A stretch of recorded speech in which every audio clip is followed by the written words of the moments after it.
بسم اللہ الرحمن الرحیم۔ السلام علیکم۔ اللہ تعالیٰ نے قرآن شریف میں فرمایا ہے کہ وہ تجھ سے روح کے متعلق پوچھتے ہیں، کہہ دو روح اللہ کے امر سے ہے، اور میں نے بہت کم علم دیا ہے لوگوں کو روح کے بارے میں۔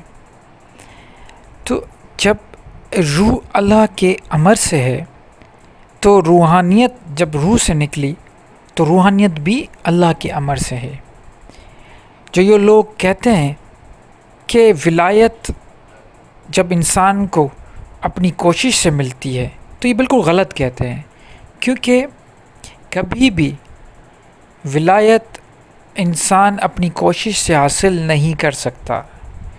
ہاں، البتہ ایسا ضرور ہے کہ جو لوگ رائے سلوک میں اللہ کی بارگاہ میں سارا دن یہی دعا کرتے رہتے ہیں اور اپنے عمل بھی اسی طرح کرتے ہیں تاکہ ان کو ولایت اور اللہ کی معرفت مل جائے، تو پھر اللہ کا امر ہوتا ہے اور روحانیت میں ان کو کچھ مقام حاصل ہوتا ہے۔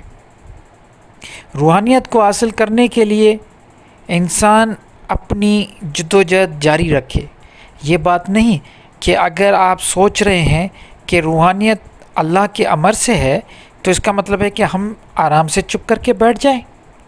ایسا تو ممکن ہی نہیں۔ اس کا مطلب یہ ہے کہ کچھ کام ایسے ہیں جن کے اختیارات اللہ تعالیٰ کے پاس ہیں، لیکن ان کے لیے ہمیں جدوجہد تو کرنی پڑے گی، محنت تو کرنی پڑے گی، ان کے جو پروٹوکالز ہیں ان کو فالو تو کرنا پڑے گا۔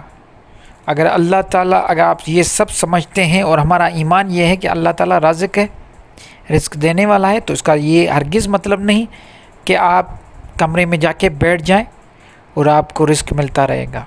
اس کا مطلب یہ ہے کہ آپ اپنے حصے کا کام کریں، جو کچھ آپ کے سامنے ماحول بنتا ہے اس پہ آپ کو محنت کرنی پڑے گی، رزق کے حاصلات کے لیے آپ کو جدوجہد بھی کرنی پڑے گی۔ ہاں، لیکن جو کچھ آپ کو ملے گا اس کی جو مقدار ہے وہ اللہ کی مرضی سے طے ہوگا۔ بالکل اسی طرح روحانیت میں بھی آپ اپنی کوشش کریں گے اور کرتے رہیں گے، آپ کو محنت کرنی ہے، آپ کو کوشش کرنی ہے، لیکن کتنی روحانیت آپ کو ملتی ہے،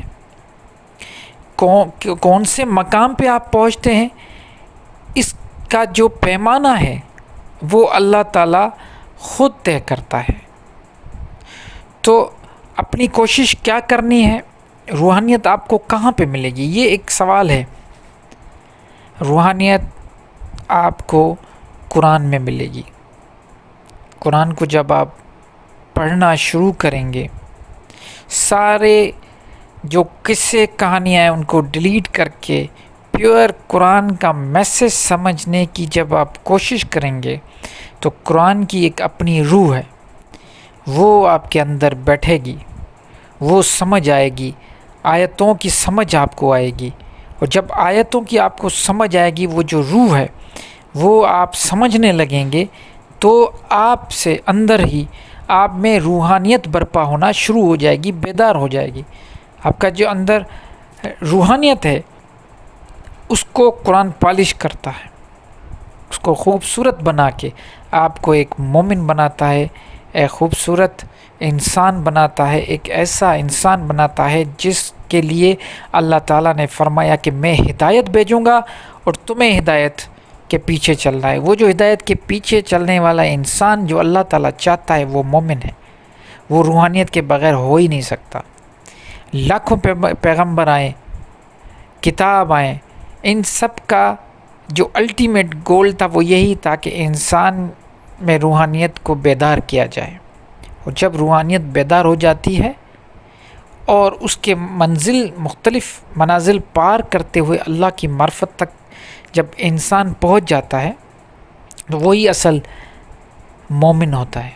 تو آپ کو یہ تو کلیئر ہے کہ روحانیت اللہ کے امر سے ہے، لیکن اپنی کوشش کرنی ہے، کوشش جاری رکھیں۔ سب سے پہلا جو آپ کو عمل کرنا ہے وہ یہ ہے کہ آپ کو سب چیزوں کو یہ سائیڈ میں رکھ کے آپ کو ایک ایسا کامل مرشد کے ہاتھ میں بیعت کرنی ہے جو آپ کو صحیح طریقے سے رہنمائی کرے گا۔ قرآن کے حوالے سے، دین کے حوالے سے آپ کی رہنمائی ہوگی، وہی آپ کو جیسے ہیرے کو جوہری تراشتا ہے بالکل اسی طرح وہ کامل انسان، وہ کامل مرشد، استاد، رہبر، وہی آپ کو صحیح طریقے سے صحیح منزل پہ لے کے جائے گا۔ کیونکہ بغیر استاد کے اگر آپ نکل پڑیں گے تو وہ الگ بات ہے کہ اللہ تعالیٰ کا کرم آپ پہ ہو جائے، لیکن ہمیشہ ایسے لوگ بھٹک جاتے ہیں۔ بہت بڑی مقام پر پہنچنے کے بعد بھی ایسے ہزاروں مثالیں پڑی ہوئی ہیں کہ بہت بڑی بڑی مقام تک پہنچنے کے بعد بھی یہ لوگ واپس آ کے گر جاتے ہیں اور یہ پھر شیطانی وسوسوں میں پڑ جاتے ہیں۔